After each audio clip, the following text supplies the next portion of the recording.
आज का हमारा टॉपिक है techniques of risk management. Last week आपको याद होगा हमने पढ़ा था रिस्क क्या होता है, फॉरेन एक्सचेंज रिस्क क्या है और फॉरेन एक्सचेंज रिस्क के टाइप्स क्या क्या हैं, ये हमने लास्ट वीक कवर किया था। तो मैं ब्रीफली एक बार आपको बता देती हूँ फिर से। फॉरेन एक्सचेंज रिस्क क्या होता है? विदेशी विनिमय जोखिम जिसे हम हिंदी में कहते हैं, वह एक ऐसी स्थिति है जब विदेशी विनिमय दरों में परिवर्तन आने के कारण हमें जोखिम का सामना करना पड़ता है ना। हमारी जो विनिमय दरें हैं उनमें परिवर्तन आ जाता है, उसमें उतार चढ़ाव आ जाता है, जिसकी वजह से क्या होता है, हानि की संभावना बढ़ जाती है और जोखिम उत्पन्न हो जाता है। ठीक है, it is a condition when there is fluctuation in exchange rates, foreign exchange rates, and because of that we face some situation of loss or some situation of uncertainty. It is known as foreign exchange risk. Clear? और उस foreign exchange risk के raise होने की वजह से, उस विदेशी विनिमय जोखिम के उत्पन्न होने की वजह से हमारी कंपनी पर जो असर पड़ता है, जो इम्पैक्ट आता है, उसे हम क्या कहते हैं? फॉरेन एक्सचेंज एक्सपोजर कहते हैं। ठीक है, आपको याद होगा मैंने इसके टाइप्स भी बताए थे। इसके टाइप्स थे ट्रांजैक्शनल, ट्रांसलेशनल और इकोनॉमिक। फॉरेन एक्सचेंज रिस्क की अगर हम बात करें, उसके टाइप्स की बात करें, तो 3 तरह का होता है ये। क्या क्या होता है? एक होता है ट्रांसलेशनल एक्सपोजर, ट्रांसलेशनल रिस्क, और ट्रांजैक्शनल एक्सपोजर या फिर रिस्क, या फिर आपका इकोनॉमिक एक्सपोजर और रिस्क। ठीक है, अगर हम बात करें ट्रांजैक्शनल की, तो नाम से ही पता चल रहा है कि जो रिस्क है वो कैसे रेज हो रहा है, ट्रांजैक्शन की वजह से रेज हो रहा है। अगर आपने कोई कॉन्ट्रैक्ट आपको साइन करना है, अगर सपोज आपको विजिट करना है, अमेरिका विजिट करना है 6 महीने बाद, ठीक है, बीइंग अ स्टूडेंट आपको वहाँ पे किसी कॉन्फ्रेंस में जाना है या किसी और काम से जाना है 6 महीने बाद। अब आपने आज का रेट पता किया और आपने किसी डीलर से तय किया कि ठीक है, मुझे $500 की ज़रूरत होगी उस टाइम पर। तो अगर आप आज के टाइम में अभी इसी समय डील करते हो, तो आज का रेट चल रहा है सपोज 50 रुपीज़। ठीक है, 50 रुपीज़ का $1 है, और अगर आप आज डील करते हो तो आपको 50 रुपीज़ के हिसाब से पे करना होगा। पर अगर आप ये सोचते हो कि नहीं, मैं जब जाऊंगा तभी मैं 6 महीने बाद ले लूँगा, ख़रीद लूँगा करेंसी को, और उस टाइम पे रेट फ्लक्चुएट हो गए, क्योंकि प्राइजेस तो फ्लक्चुएट होते हैं ना, एक्सचेंज रेट हमारा फ्लक्चुएट होता रहता है दिन पर दिन।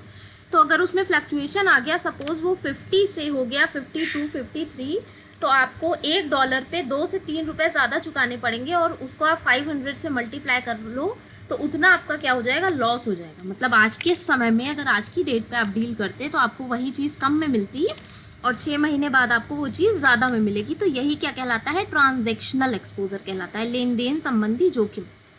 हम जो कॉन्ट्रैक्ट करते हैं, जब हम खरीदते बेचते हैं करेंसी को, तो उसमें जब टाइम गैप होता है, जो हमारा डीलिंग की डेट है और सेटलमेंट की डेट है, उसमें जब एक्सचेंज रेट में फ़र्क आ जाता है, तो उसकी वजह से जो हमें हानि होती है या हानि की संभावना होती है, उसे हम क्या कहते हैं? उसे हम कहते हैं लेन देन संबंधी जोखिम या फिर ट्रांजैक्शनल रिस्क। उसके बाद हमारा ट्रांसलेशनल था, जिसमें हमारी सब्सिडरी और होल्डिंग कंपनी थी। अगर सब्सिडरी, सपोज आपकी होल्डिंग कंपनी सपोज रिलायंस है इंडिया में और उसकी सब्सिडरी अमेरिका में है, ठीक, अब वो कंपनी जब 1 साल वहाँ पे ट्रेड करेगी, सारा अपना काम करेगी, ऑपरेशंस करेगी, तो उसके बाद जो उसका प्रॉफिट लॉस जितना भी अकाउंट स्टेटमेंट होगा वो डॉलर में बनाएगी, और डॉलर में बना के जब वो इंडिया आएगी और रिलायंस को अपने सारे रिकॉर्ड्स दिखाएगी, तो हो सकता है जिस समय पर उसने वो रिकॉर्ड्स मेंटेन करे हों उस समय आपकी करेंसी स्ट्रांग हो, यानी कि इंडियन रुपये स्ट्रांग हो, तो वहाँ पे प्रॉफिट ज़्यादा आ रहा हो। और जब वो कंपनी इंडिया आई वापस और उसने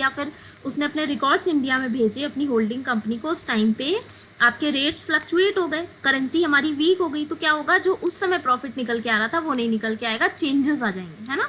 आपका जितना भी एसेट्स हैं, लाइबिलिटीज़ हैं, सारी की सारी वैल्यूज़ में क्या हो जाएगा? चेंज हो जाएगा। तो वो कहलाता है ट्रांसलेशनल, है ना। ट्रांसलेट कर रहे हो ना आप, क्योंकि आप डॉलर में वहाँ पे लिख रहे थे और फिर आप उसको ट्रांसलेट कर रहे हो इंडियन करेंसी में, तो इसलिए क्या हो गया? Translational risk. जब आप होल्डिंग कंपनी सब्सिडरी कंपनी के रिकॉर्ड्स को ट्रांसलेट करेगी, कन्वर्ट करेगी डोमेस्टिक करेंसी में, तो उसकी वजह से आपको अगर किसी तरह का लॉस देखने को मिलता है, अगर आपकी एसेट्स की वैल्यू घट जाती है, लाइबिलिटीज़ की वैल्यू बढ़ जाती है, उसकी वजह से जो भी आपको नुकसान होगा वो क्या कहलाएगा? या लॉस होने की जो एक पॉसिबिलिटी होगी वो कहलाएगी ट्रांसलेशनल। और इकोनॉमिक रिस्क कहलाता है जब आपकी आर्थिक स्थिति पे असर पड़ता है, आपकी कंपनी की, आपकी इंटरप्राइज की आर्थिक स्थिति पे, इकोनॉमिक कंडीशन पे असर पड़ता है, तो उसे हम क्या कहते हैं, उससे हम कहते हैं इकोनॉमिक रिस्क, है ना। आपका जितना भी एसेट लायबिलिटी है उस पर जब असर पड़ रहा है तो वो क्या कहलाएगा, वो कहलाएगा इकोनॉमिक रिस्क। तो ये 3 तरह के रिस्क हमने पढ़े थे। तो आज हमें स्टार्ट करना है इनको मैनेज करने का तरीका। मैनेज करना मतलब एलिमिनेट करना। जितना भी रिस्क रेज हो रहा है फॉरेन एक्सचेंज मार्केट में, विदेशी विनिमय बाजार में, उसको हम आखिर कम कैसे कर सकते हैं? क्या हम उसको किसी तरह से मैनेज कर सकते हैं? कोई ऐसा तरीका है कि हम उसको कम कर सकते हैं या ख़त्म कर सकते हैं? तो उन तरीकों को आपको आज पढ़ना है, उन टेक्निक्स को, मेथड्स को आपको आज पढ़ना है, ठीक है। तो हम स्टार्ट करते हैं। देखिए, इंट्रोडक्शन टू हेजिंग टेक्निक्स। अच्छा, रिस्क को कम करने को हम क्या कहते हैं? हेजिंग कहते हैं। रिस्क को फॉरेन एक्सचेंज में जितना भी जोखिम होता है, जितना भी रिस्क होता है, उसको कम करने को या एलिमिनेट करने को हम क्या कहते हैं? हेजिंग कहते हैं, ठीक है। तो देखिए इसमें क्या लिखा है, foreign exchange risk is managed through 2 means: internal use of tools which are internal to the firm such as netting and matching, and external techniques use of contractual means such as forward contract, future contract and option etc. जब हम बात करते हैं risk की, तो risk को कम करने के 2 तरीके हो सकते हैं। 2 तरीकों से हम क्या कर सकते हैं? रिस्क को घटा सकते हैं या ख़त्म कर सकते हैं। कौन कौन से? इन तरीकों को 2 पार्ट्स में डिवाइड किया गया है, बाइफरकेट किया गया है ना। क्या क्या क्या होते हैं? इंटरनल टेक्निक्स और एक्सटर्नल टेक्निक्स, या आप कह सकते हो इंटरनल मेथड्स और एक्सटर्नल मेथड्स। इंटरनल मेथड्स वो होते हैं जो कंपनी अपने ही अकाउंट्स में चेंजेस करके या अपनी ही इंटरनल पॉलिसीज़ में चेंजेस करके क्रिएट करती है और बनाती है। उन टेक्निक्स को कहते हैं इंटरनल टेक्निक्स। और एक्सटर्नल टेक्निक्स वो होती हैं जो हम किसी सेकेंड पार्टी से कॉन्ट्रैक्ट साइन करके करते हैं, है ना। जब आप किसी बाहर के इंसान से, किसी आउटसाइडर से कॉन्ट्रैक्ट साइन करने के बाद आप जो टेक्निक्स लगाते हो, जिन तरीक़ों का इस्तेमाल करते हो, उन्हें हम क्या कहेंगे? उन्हें हम कहेंगे एक्सटर्नल टेक्निक्स। और जब आप अपनी ही कंपनी की पॉलिसीज़ में, अपनी ही कंपनीज़ के तरीक़ों में या रिकॉर्ड्स में चेंजेस करोगे, तब आप उसे क्या कहोगे? आप उसे कहोगे इंटरनल टेक्निक्स। तो आपको इन्हीं इंटरनल और एक्सटर्नल टेक्निक्स में देखना है क्या क्या आता है, ठीक है।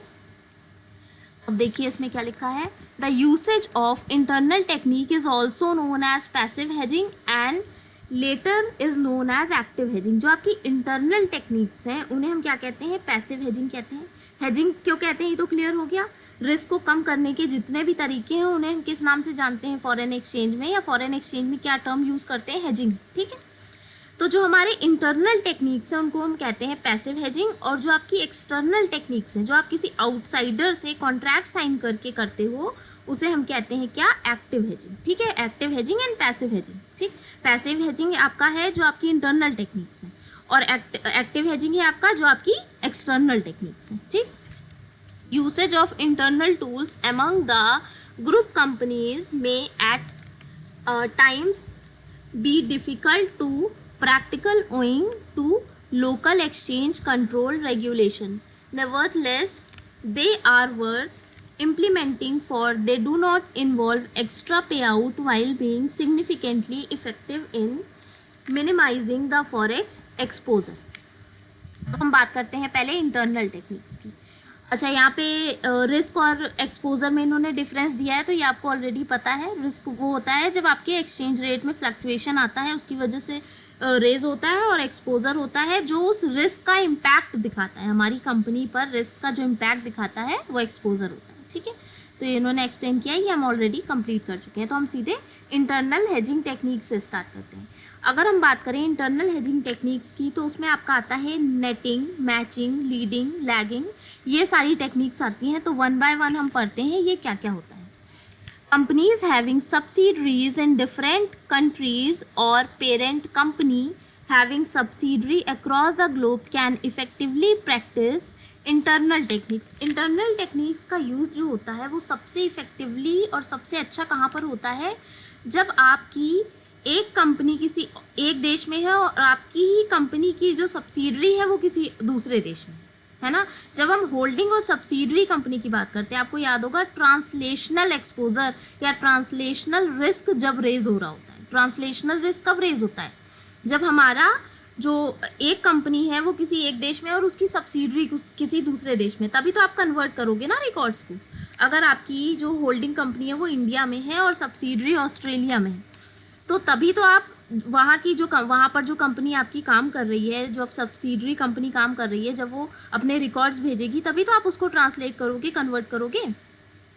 तो ट्रांसलेशनल एक्सपोजर, ट्रांसलेशनल रिस्क की बात हम कब करते हैं, जब हमारी कंपनी की कोई सब्सिडरी कंपनी होती है ना, होल्डिंग कंपनी और सब्सिडरी कंपनी होती है, उस सिचुएशन में हम किसकी बात करते हैं, हम बात करते हैं ट्रांसलेशनल एक्सपोजर की। और उसी ट्रांसलेशनल एक्सपोजर को कम करने की बेस्ट टेक्निक या फिर सबसे सूटेबल मेथड क्या है, इंटरनल मेथड्स हैं या इंटरनल टेक्निक्स हैं। ट्रांसलेशनल रिस्क को कम करने के लिए हम इंटरनल टेक्निक्स को अच्छे से ईजिली और बहुत ही सूटेबली यूज़ कर सकते हैं।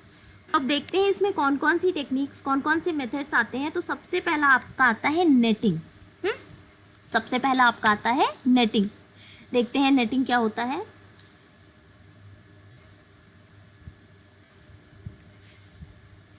It is possible to net the payment and receipts among the associated companies which trade with one another.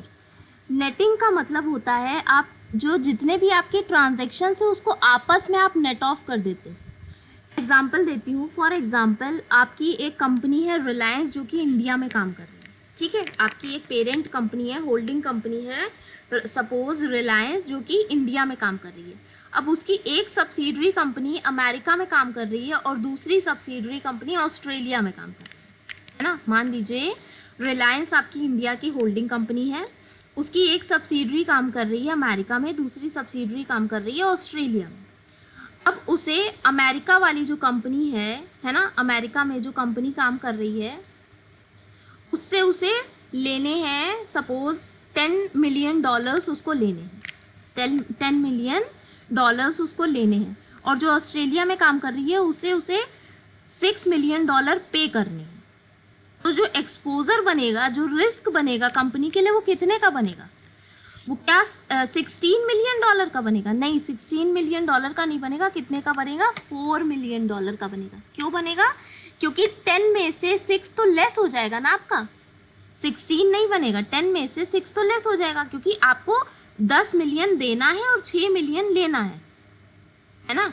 तो आपको कुछ पेमेंट करना है, कुछ रिसिप्ट आपको मिलनी है, तो वो आपस में सेट ऑफ हो जाएंगी। अगर एक क्रेडिट है और एक डेबिट है तो जो आपस में अमाउंट कट रहा होगा उसको तो हम हटा देंगे ना। तो आपका जो एक्सपोजर बनेगा, जो आपको रिस्क देखना होगा या आपको ये देखना होगा कि इम्पैक्ट पड़ रहा है आपकी एसेट्स की वैल्यू पर, वो कितने का बनेगा? सिर्फ 4 मिलियन का बनेगा, जो आपका क्या आ रहा होगा, जो आपका बैलेंस आ रहा होगा। क्लियर? नेटिंग का क्या मतलब होता है? हमारी जो रिसिप्ट्स और पेमेंट्स है, देखिए फर्स्ट लाइन में लिखा है it is possible to net the payments and receipts among the associated companies. associated word क्यों यूज़ किया गया है? क्योंकि यहाँ पर जब आपकी होल्डिंग कंपनी है, सब्सिडरी कंपनी है, तो वो आपस में एसोसिएटेड है ना। जो ओनरशिप है सब्सिडरी पर वो किसकी है? होल्डिंग कंपनी की है। होल्डिंग कंपनी उसमें कैपिटल लगा रही है, होल्डिंग कंपनी उसको कंट्रोल कर रही है। जो सब्सिडरी का प्रॉफिट है वो होल्डिंग कंपनी का भी माना जाएगा, जो सब्सिडरी का लॉस है वो होल्डिंग कंपनी का माना जाएगा। तो कहीं ना कहीं कंपनीज क्या है? एसोसिएटेड है, आपस में जुड़ी हुई है, रिलेटेड है, कनेक्टेड है। क्लियर? और यहाँ पे देखिए स्टार्टिंग में लिखा है it is possible to net the payments and receipts. अगर आपको 10 मिलियन का पेमेंट करना होता, दूसरी तरफ आपको 6 मिलियन का पेमेंट करना होता, अगर दोनों पेमेंट होते तो उस कंडीशन में क्या होता? उस कंडीशन में आपका 16 मिलियन का एक्सपोजर होता।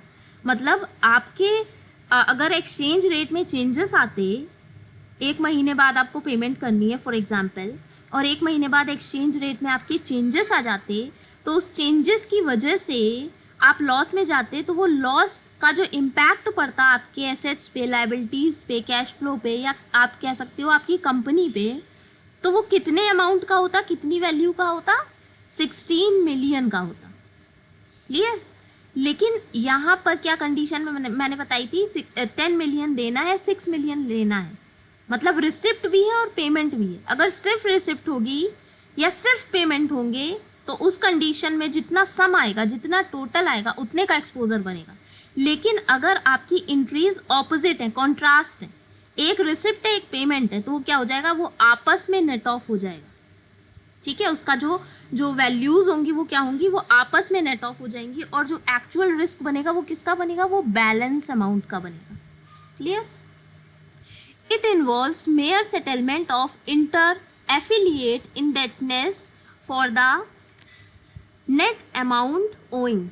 वही चीज़ यहाँ पे लिखी है, हम कौन सा अमाउंट ढूंढ रहे हैं, यहाँ पे हम इंडेटनेस का नेट अमाउंट देख रहे हैं, हमें जो पेमेंट करनी है उसका नेट अमाउंट कितना है। नेट अमाउंट मतलब टोटल सम नहीं, आपका जो पेमेंट है उसमें से आपने रिसिप्ट्स को घटा दिया, उसके बाद जो अमाउंट बच रहा है वो आपका हुआ नेट अमाउंट। क्लियर? आपको 10 मिलियन का पेमेंट करना था और 6 मिलियन आपको रिसीव हो गया, तो 6 मिलियन जो रिसीव हो रहा है 10 मिलियन में से वो 6 तो घट गया, सिर्फ कितना अमाउंट बचा, सिर्फ 4 मिलियन का अमाउंट बचा। तो जो नेट एक्सपोजर बना, अगर चेंजेस आते हैं फॉर एग्जांपल 1 महीने बाद आपके एक्सचेंज रेट में, तो जो आपके पास जोखिम होगा, जो आपकी एसेट्स और लाइबिलिटीज़ पे जो इम्पैक्ट की पॉसिबिलिटी होगी, वो सिर्फ कितने की होगी, वो 4 मिलियन की होगी, क्योंकि 6 मिलियन तो आपस में ही सेट ऑफ हो गया।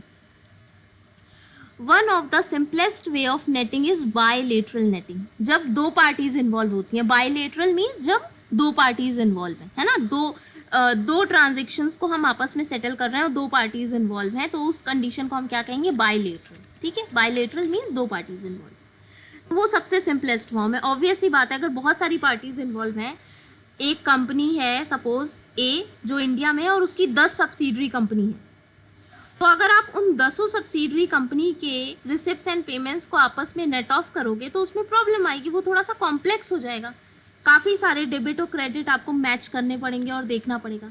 तो सबसे सिंपलेस्ट फॉर्म होता है बायलेटरल, जहाँ पे सिर्फ दो पार्टीज इन्वॉल्व होती हैं, दो साइड्स होते हैं, किसी भी जो भी आप ट्रांजैक्शन देख रहे हो, जो नेट ऑफ कर रहे हो, उसमें कितनी पार्टीज हैं, दो पार्टीज इन्वॉल्व हैं सिर्फ। ठीक है, तो वो सबसे सिंपलेस्ट फॉर्म है। It involves the pair of companies, pair of companies वही दो कंपनीज इन्वॉल्व हैं। It basically reduces the number of inter company payment and receipts that pass over the foreign exchange. इसमें देखिए क्या लिखा है, it basically reduces the number of inter company payment and receipt. Inter company payment and receipt की numbers को कम कर देता है, ऑब्वियसली कम कर देता है। कैसे कर देता है, अभी आपने देखा दो सब्सिडरी कंपनी थी, एक को हमें 10 मिलियन देने थे और दूसरे से 6 मिलियन लेने थे। अब अगर ऐसी कंडीशन में हम रिकॉर्ड रखें या हम इस पेमेंट को प्रोसेस करें, है ना, अगर हम इस पेमेंट को प्रोसेस करें तो एक तरफ हम 10 मिलियन देंगे, फिर 6 मिलियन किसी से लेंगे, है ना, तो दो ट्रांजैक्शन, दो डील्स हमें करनी पड़ी और उतने ही अमाउंट की ज़रूरत भी पड़ी। जितना ज़्यादा आपको पेमेंट करना और रिसीव करना पड़ेगा, उतनी ही तो करेंसी की भी तो ज़रूरत पड़ेगी। पर अगर हम बैलेंस को आपस में नेट ऑफ कर दें तो फिर क्या हो जाएगा, हमें उतना ज़्यादा करेंसी की ज़रूरत भी नहीं पड़ेगी, उतना ज़्यादा रिकॉर्ड्स में भी कॉम्प्लेक्सिटी नहीं आएगी और ट्रांजैक्शन करने में प्रॉब्लम नहीं आएगी। तो जो आपके इंटर कंपनी पेमेंट और रिसिप्ट होते हैं वो नेट ऑफ कर देने से क्या हो जाते हैं, घट जाते हैं, कम हो जाते हैं। यहाँ पर जो आपका ट्रांजैक्शन है, जो आपका आप इम्पैक्ट देख रहे हो, ये रिकॉर्ड रख रहे हो, किसका देख रहे हो, सिर्फ 4 मिलियन का देख रहे हो ना, 6 और 10 का अलग अलग नहीं देख रहे, तो कम हो गया ना। 6 और 10 अलग अलग अगर हम देखें तो 2 थे और यहाँ पे सिर्फ 4, तो ये एक अमाउंट की ट्रांजैक्शन हो गई, तो 2 से घट के हम 1 पे आ गए। तो जब आप आपस में नेट ऑफ कर देते हो तो क्या होता है, आपके जो रिसिप्ट्स एंड पेमेंट्स है वो क्या हो जाते हैं, वो पहले से घट जाते हैं, है ना। ठीक है, However, it poses a problem which currency is to be used for settlement. Settlement के लिए आप किस करेंसी का यूज़ करोगे, ये एक क्वेश्चन रहता है, ये एक प्रॉब्लम एक तरह से रहती है, क्योंकि ऑब्वियस ही बात है, मैंने जैसे एग्जांपल दिया था, होल्डिंग कंपनी है इंडिया में रिलायंस, तो यहाँ की कंपनी तो यहाँ की करेंसी की बात करेगी, यहाँ की करेंसी में ट्रांजैक्शन करेगी, रिकॉर्ड रखेगी, और उसकी सब्सिडरी अमेरिका में है तो वो अपने रिकॉर्ड अमेरिकन करेंसी में रखेगी, अमेरिकन डॉलर में रखेगी। तो ये एक प्रॉब्लम होती है कि आखिर हम सेटलमेंट के लिए कौन सी करेंसी का यूज़ करें। Multilateral netting is little complex. Again अभी हमने देखा था कि बायलेटरल नेटिंग सिंपलेस्ट फॉर्म है ना, बायलेटरल जहाँ पे सिर्फ दो पार्टीज इन्वॉल्व हो रही हैं, वो नेटिंग कैसी है, वो सिंपलेस्ट फॉर्म है, सिंपलेस्ट वे है नेटिंग का। लेकिन अगर हम बात करें मल्टीलेटरल, मल्टीलेटरल मतलब बहुत सारी पार्टीज इन्वॉल्व हैं, एक कंपनी की 10 सब्सिडरी कंपनी है, 20 सब्सिडरी कंपनी है ना, और उन 20 सब्सिडरी कंपनी के हम रिकॉर्ड्स को देख रहे हैं और आपस में सारे अमाउंट्स को नेट ऑफ कर रहे हैं, तो वो थोड़ा सा कॉम्प्लेक्स हो जाएगा ना। एक कंपनी को आपको 10 मिलियन देने हैं, दूसरी 6 मिलियन लेने हैं, फिर तीसरी को आपको 3 मिलियन देने हैं, चौथी को 4 मिलियन देने हैं। तो अगर ऐसे काफ़ी सारे ट्रांजेक्शन्स हो जाएं और काफ़ी सारी सब्सिडरी हो जाएं, कहने का मतलब है जो आपका नेटिंग है वो कैसा हो जाए, मल्टीलेटरल हो जाए, है ना, बहुत सारी पार्टीज आ जाए। बायलेटरल में 2 थी, मल्टीलेटरल में बहुत सारी हो जाए, मोर देन 2। तो ऐसी कंडीशन में क्या हो जाएगा, जो आपका प्रोसेस है वो कैसा हो जाएगा, बहुत ही कॉम्प्लेक्स हो जाएगा। उस कंडीशन में अमाउंट को आपस में नेट ऑफ करना और नेट अमाउंट का पता करना थोड़ा सा मुश्किल हो जाएगा, है ना, कॉम्प्लेक्स हो जाएगी process. It involves more than 2 associated companies, क्योंकि मल्टीलेटरल कंपनीज में जो आपकी एसोसिएटेड कंपनीज होंगी, इन्वॉल्व होंगी, वो क्या होंगी, वो 2 से ज़्यादा होंगी, 2 से ज़्यादा एसोसिएटेड कंपनीज इन्वॉल्व होंगी और उनके डेट्स इन्वॉल्व होंगे। मतलब कितने का, क्योंकि पेमेंट में से आप रिसिट्स घटा रहे हो ना, तो आपको डेट पता चल रहा है, तो बहुत सारी कंपनीज होंगी तो उनके बहुत सारे डेट्स होंगे। Hence it calls for a services of a group centralised treasury. ऐसी कंडीशन में आपको सेंट्रलाइज्ड ट्रेजरी की ज़रूरत पड़ेगी, एक सेंट्रलाइज्ड ट्रेजरी जहाँ पे सारे ट्रांजेक्शन्स को एक साथ सेटल डाउन किया जाए, है ना। Multilateral netting result in considerable saving since it eliminates exchange and transfer cost. Besides reducing cost, it enables the central office to exercise control over intercompany settlement. अगर आपकी कंपनी ऐसी है जिसकी बहुत सारी सब्सिडरीज हैं, है ना, आपको बहुत सारी सब्सिडरीज के जो पेमेंट्स और रिसिप्ट्स हैं उनको नेट ऑफ करना पड़ता है, उनको आपस में सेटल करना पड़ता है, तो ऐसी कंडीशन में एक सोल्यूशन होता है, वो क्या होता है, सेंट्रल ट्रेजरी का, या कह सकते हो सेंट्रल ऑफिस। एक सेंट्रल ऑफिस बना दिया जाए जहाँ पर सारा का सारा सेटलमेंट एक साथ कर दिया जाए। तो उससे हमारा क्या होगा, एक तो जो एक्सचेंज से रिलेटेड जितनी भी कॉस्ट है वो कम हो जाएंगी, है ना, जो आपकी ट्रांसफ़र कॉस्ट है, क्योंकि आपके अगर ट्रांजेक्शन ज़्यादा होंगे, जितने ज़्यादा ट्रांजेक्शन होंगे उतनी करेंसी यूज़ होगी, और जितनी करेंसी ज़्यादा यूज़ होगी उतना ट्रांसफ़र कॉस्ट आएगी। अगर आपने 10 मिलियन एक अकाउंट से दूसरे में किया, फिर 6 मिलियन एक अकाउंट से दूसरे में किया, तो जितना ज़्यादा आप ट्रांसफ़र करोगे उतना ज़्यादा आपका कॉस्ट भी तो आएगा ना, ट्रांसफ़र कॉस्ट। तो अगर हम आपस में ही सारे जितना भी अमाउंट है उसको सेटल डाउन कर देते हैं, जितनी भी रिसिप्ट्स एंड पेमेंट्स हैं हम उनको आपस में ही नेट ऑफ कर देते हैं, एक सेंट्रलाइज्ड ऑफिस बनाते हैं। अगर अलग अलग सब्सिडरी अलग अलग काम कर रही हैं तो ऑब्वियस सी बात है उन्हें आपस में नेट ऑफ करने में प्रॉब्लम होगी, पर उसका एक सोल्यूशन ये है कि मल्टीलेटरल में क्या करते हैं, सेंट्रलाइज्ड ऑफिस बनाते हैं, सेंट्रलाइज्ड एक ट्रेजरी बनाते हैं जहाँ पर ये सारा का सारा सेटलमेंट ईजिली से आसानी से किया जा सके। ठीक है, तो ये एक मल्टीलेटरल का आपका सोल्यूशन हो सकता है।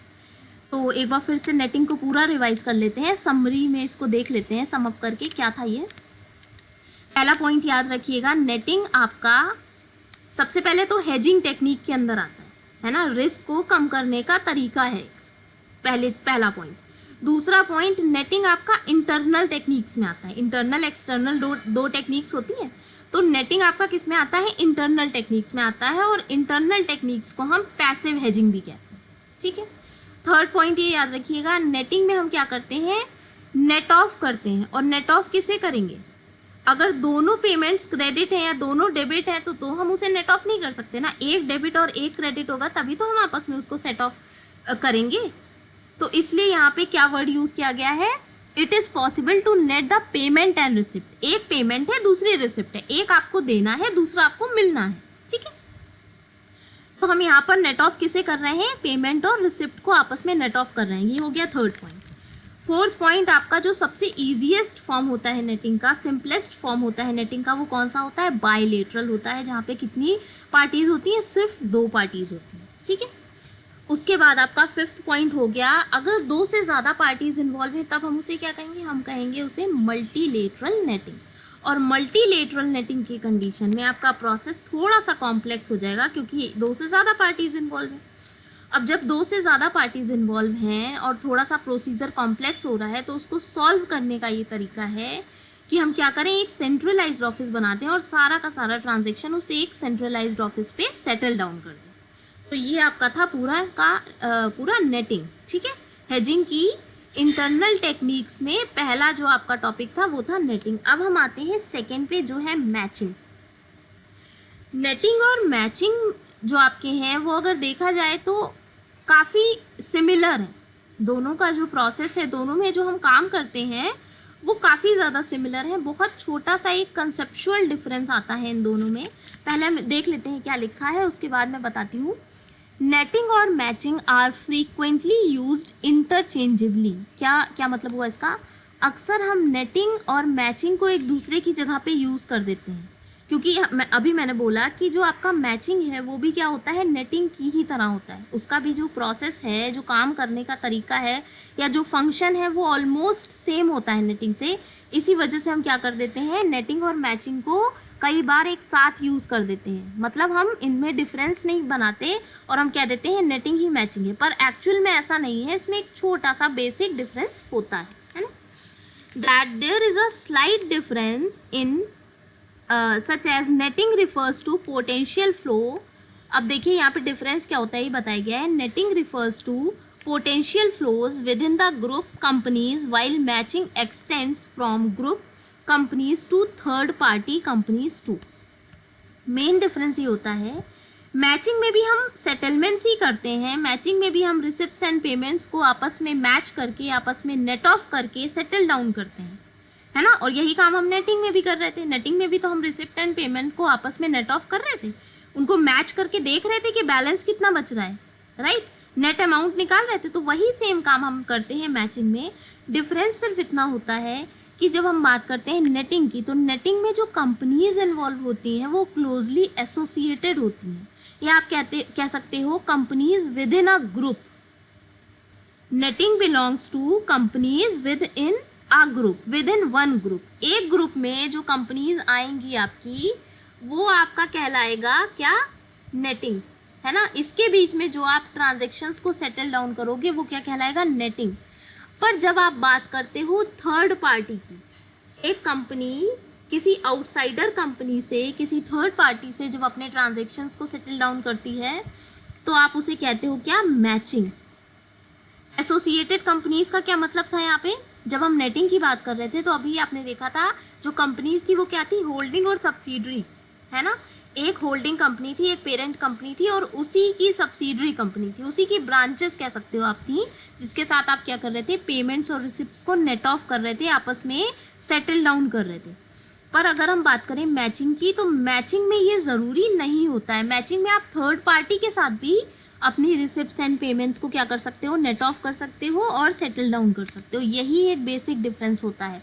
बाकी दोनों का पूरा प्रोसेस सेम है। दोनों रिस्क को कम करती हैं, दोनों आपकी हेजिंग की टेक्निक्स होती हैं, दोनों हेजिंग की इंटरनल टेक्निक्स में आती हैं, दोनों को पैसिव टेक्निक्स भी कहा जाता है। दोनों में ही आप रिसिप्ट एंड पेमेंट्स को आपस में नेट ऑफ करते हो। दोनों में ही नेट अमाउंट की हम बात करते हैं और नेट अमाउंट को मानते हैं कि इतना एक्सपोजर बन रहा है ना। तो ये सारी सिमिलैरिटीज़ है। डिफरेंस क्या है, डिफरेंस सिर्फ इतना है कि नेटिंग में आपकी जो कंपनीज इन्वॉल्व हैं वो कैसी हैं, वो एसोसिएटेड है ना, companies within a group, ठीक। और मैचिंग में company from outside the group. आप सिर्फ ग्रुप के अंदर की कंपनी की बात नहीं कर रहे हो। अगर कंपनी आउटसाइडर भी है, आपकी ग्रुप की नहीं है, आपकी सब्सिडरी नहीं है, उसके बाद भी अगर आप मैच कर रहे हो अपनी रिसिप्ट्स एंड पेमेंट्स उसके साथ और फिर सेटल डाउन कर रहे हो, तो उस कंडीशन को हम क्या कहेंगे, उस कंडीशन को हम कहेंगे मैचिंग, ठीक है। अच्छा, अब आते हैं, देखिए यहाँ से स्टार्ट करते हैं। It basically matches a companies foreign currency inflows with its foreign currency outflows in respect of both time and amount of flow. Receipt in a particular currency are used to make payments in that currency alone and thereby eliminate the need to go through the exchange market for such conversion. हम क्या कर रहे हैं, हम receipt को आपस में, receipt और पेमेंट को आपस में क्या कर रहे हैं, सेटल डाउन कर रहे हैं। तो इसकी वजह से हमें करेंसी की ज़रूरत ही नहीं पड़ रही है। फॉर एग्जाम्पल, आपको 10 मिलियन देने हैं, 6 मिलियन लेने हैं, तो जो 6 मिलियन आपको मिले, आपने उस 10 मिलियन जो दिए हैं, वो 6 मिलियन तो आपको मिले थे, वही आपने दे दिए। आपको ज़रूरत किसकी पड़ी, आपको सिर्फ 4 मिलियन तो लेने पड़े ना मार्केट से। मार्केट से आपको कितना अमाउंट उठाना पड़ा, कितनी करेंसी उठानी पड़ी, सिर्फ 4 मिलियन की, क्योंकि 6 मिलियन तो आपको अब अपनी ही सब्सिडरी कंपनी से मिल रहे थे, ठीक। तो जो एक्सपोजर रहेगा, जो आप पे रिस्क रहेगा, वो कितने का रहेगा, 4 का रहेगा। तो वही सेम चीज़ यहाँ पर भी है कि आपकी जो रिसिप्ट एंड पेमेंट है उनको आपस में हम सेटल डाउन कर देते हैं, और इसकी वजह से हमें मार्केट से कन्वर्जन नहीं कराना पड़ता है ना। लास्ट लाइन देखिए, thereby eliminate the need to go through the exchange market for such conversion. Currency को कन्वर्ट कराने के लिए आपको 10 मिलियन का पेमेंट करना था, तो आप 10 मिलियन कन्वर्ट कराते, एक ऑप्शन तो ये था। और दूसरा ऑप्शन ये था कि जो 6 मिलियन आपको मिले वो 6 मिलियन और प्लस 4 मिलियन आपने कन्वर्ट करा के पेमेंट कर दी। तो आपको जो मेहनत करनी पड़ी, आपको जो रिस्क उठाना पड़ा, वो तो 4 मिलियन के लिए उठाना पड़ा। तो वही चीज़ यहाँ पे लिखी है कि आपको एक्सचेंज मार्केट में जाके उस करेंसी को कन्वर्ट कराने की ज़रूरत ही नहीं पड़ती है, अगर आप अपने पेमेंट और रिसिप्ट को आपस में सेटल डाउन कर लो, आपस में नेट ऑफ कर लो, आपस में मैच करा दो, ठीक है। However, to practice this technique there must be two way cash flow in the same foreign currency within the group companies, है ना। यहाँ पर क्या है, जो आपका कैश फ्लो है वो अगर सेम करेंसी में है तो ये चीज़ पॉसिबल है, क्योंकि अगर आपका डॉलर में पेमेंट हो रहा है और डॉलर में ही पेमेंट रिसीव हो रहा है, तभी तो आप नेट ऑफ कर पाओगे। अगर आपको जैपनीज़ येन मिल रहा है, सपोज आपको जो पेमेंट मिल रही है वो है जैपनीज़ येन में, और आपको जो पेमेंट करनी है वो है अमेरिकन डॉलर में, तब आप पेमेंट को रिसिप्ट के साथ नेट ऑफ नहीं कर सकते, तब आप उन अमाउंट्स को आपस में नेट ऑफ नहीं कर सकते, क्योंकि करेंसीज ही अलग है। तब तो आपको कन्वर्ट कराना ही पड़ेगा ना करेंसी को, या तो आप जो जैपनीज़ येन है उसको कन्वर्ट कराओगे डॉलर में, तब पेमेंट कर सकोगे, है ना। तो ऐसी कंडीशन में आप अपना पेमेंट प्रोसेस नहीं कर पाते हो, आपकी जो करेंसी होनी चाहिए वो सेम होनी चाहिए। अच्छा, for all practical purposes matching is parallel to multilateral netting and hence calls for centralized group finance function। Matching में आप क्या करते हो, बहुत सारी कंपनीज के साथ ट्रांजेक्शन्स को ऐसे ही सेटल डाउन करते हो, रिसिप्ट्स एंड पेमेंट्स को। फॉर एग्जांपल आप जिन कंपनीज के साथ ट्रेड कर रहे हो, है ना, डील कर रहे हो, 2 कंपनीज अमेरिका में हैं, 2 कंपनीज ऑस्ट्रेलिया में हैं। अब अमेरिका वाली कंपनी को एक को पेमेंट करना है, एक से आपको पेमेंट रिसीव करना है। सेम चीज़ ऑस्ट्रेलिया वाली कंपनी के साथ भी है, एक को पेमेंट करना है, दूसरी से पेमेंट रिसीव करना है। तो आप क्या करोगे, उन सबके रिसिप्ट एंड पेमेंट को आपस में ही सेटल डाउन कर दोगे, और सिर्फ जो नेट अमाउंट है उसका अरेंजमेंट करोगे। मतलब मार्केट से आप कितना पैसा उठाओगे, जो नेट अमाउंट होगा, अगर कुछ बच रहा होगा नेट अमाउंट, ज़रूरत होगी आपको करेंसी की, उस कंडीशन में आप मार्केट में जाओगे और उतनी ही करेंसी को आप अरेंज करने की कोशिश करोगे, ठीक है। तो यहाँ पे क्या है, मल्टीलेटरल नेटिंग की तरीके से आप काम कर रहे हो, काफ़ी सारी पार्टीज़ हैं, और मल्टीलेटरल नेटिंग में जैसे आप करते थे उस तरह से आप क्या कर रहे हो, ट्रांजेक्शन्स को सेटल डाउन कर रहे हो। और हमने अभी पढ़ा था कि मल्टीलेटरल नेटिंग का जो प्रोसेस होता है वो कॉम्प्लेक्स हो जाता है, काफ़ी सारी पार्टीज़ इन्वॉल्व हैं तो प्रोसेस कॉम्प्लेक्स हो जाता है। तो उस कॉम्प्लेक्सिटी को कम करने के लिए हम क्या कर रहे थे, उस कॉम्प्लेक्सिटी को हम कम करने के लिए सेंट्रलाइज्ड ट्रेजरी का यूज़ कर रहे थे, है ना। सेंट्रलाइज्ड ट्रेजरी या सेंट्रल ऑफिस का यूज़ कर रहे थे। तो वही सेम चीज़ हमें यहाँ भी करनी पड़ती है। मैचिंग में भी हम क्या करते हैं, सेंट्रलाइज्ड ग्रुप का या सेंट्रलाइज्ड ट्रेजरी का यूज़ करते हैं अपने ट्रांजेक्शन्स को कंप्लीट करने में। It is of course likely to pose problem, uncertain timings of third party receipts and payments can delay payments, but the central treasury shall endeavor to streamline the collection of information and processing thereof। Third party involve है, obvious सी बात है, delays होते हैं, काफ़ी सारी problems आपको face करनी पड़ती हैं, क्योंकि नेटिंग में क्या था, नेटिंग में आपकी एसोसिएटेड पार्टीज इन्वॉल्व थी, है ना, आपकी ही सब्सिडरी इन्वॉल्व थी, तो वहाँ पर इस तरह की प्रॉब्लम आपको देखने को नहीं मिलती है। पर जब हम बात करते हैं मैचिंग में, तो मैचिंग में कौन इन्वॉल्व है, मैचिंग में तो कोई आउटसाइडर इन्वॉल्व है ना, थर्ड पार्टी इन्वॉल्व है, तो वहाँ पर इस तरह की प्रॉब्लम आपको देखने को मिल सकती है। पर जो आपका ट्रेजरी होता है सेंट्रल ट्रेजरी, वो फिर भी इन प्रॉब्लम्स को सेटल डाउन कर लेता है ईजिली, सारे जो आपकी ट्रांजेक्शन्स है, जो आपकी डीलिंग्स है, उनको प्रोसेस कर देता है। तो ये आपका था मैचिंग, ठीक है। अब इसके बाद हमें लीडिंग, लैगिंग, प्राइस वेरिएशन और इनवॉइसिंग इन फॉरेन करेंसी, ये 2-3 और पढ़ने पर आज नहीं कंप्लीट हो पाएंगे, तो रिमेनिंग टेक्निक्स हम कल स्टार्ट करेंगे। आज के लिए फ़िलहाल यही दो टेक्निक्स को याद रखिएगा। फिर मैं एक बार ब्रीफ में रिवाइज करवा देती हूँ। पहली चीज़ तो ये याद रखिएगा कि रिस्क क्यों रेज होता है, एक्सचेंज रेट में फ्लक्चुएशन आने की वजह से, है ना। फॉरेन एक्सचेंज में रिस्क क्यों रेज होता है, एक्सचेंज रेट में फ्लक्चुएशन आने की वजह से। विनिमय दर में जो आप परिवर्तन देखते हो ना, दिन प्रतिदिन आता रहता है, कभी कुछ है कभी कुछ है, आज चेक करो कुछ और निकलेगा, कल चेक करो कुछ और निकलेगा, तो उसकी वजह से क्या होता है, रिस्क रेज होता है। जब उस रिस्क का इम्पैक्ट हमारी कंपनी पर पड़ता है, हमारी प्रॉफिटेबिलिटी पर पड़ता है, हमारे एसेट और लायबिलिटीज़ के वैल्यू पे पड़ता है, हमारे इनफ्लोज पे पड़ता है, तब हम उसे क्या कहते हैं, हम उसे कहते हैं फॉरेन एक्सचेंज एक्सपोजर। क्लियर। उसके बाद अगर हम बात करें इसको कम करने के तरीकों का, फॉरेन एक्सचेंज में रिस्क रेज होता है, ये तो ऑब्वियस है, पर हम उसको सेटल कैसे करें, उसको मैनेज कैसे करें, तो अगर हम उसके तरीकों की बात करें तो हम उसे क्या कहते हैं, हम उसे कहते हैं हेजिंग। हेजिंग क्या है, हेजिंग एक प्रकार की एक ऐसा उपकरण है, एक ऐसी तकनीक है जिसमें हम क्या करते हैं, विदेशी विनिमय जोखिम को कम करने का काम करते हैं। और अगर हम हेजिंग टेक्निक्स को बाइफरकेट करें, हम देखें कि इसे किन किन मेथड्स में बांटा गया है, तो हम दो तरीकों से, दो मतलब इसके टाइप्स हो सकते हैं, दो तरीकों से हम क्या कर सकते हैं, रिस्क को कम कर सकते हैं। पहला आपका होता है इंटरनल, दूसरा होता है एक्सटर्नल। इंटरनल टेक्निक्स वो होती हैं जो आपकी पैसिव टेक्निक्स भी कहलाती हैं और जो आप अपनी कंपनी में ही यूज़ करते हैं, है ना। अपनी कंपनी में, एसोसिएटेड कंपनी में जो आपके साथ इन्वॉल्व हैं, उसमें किसी तरह का कॉन्ट्रैक्ट नहीं होता।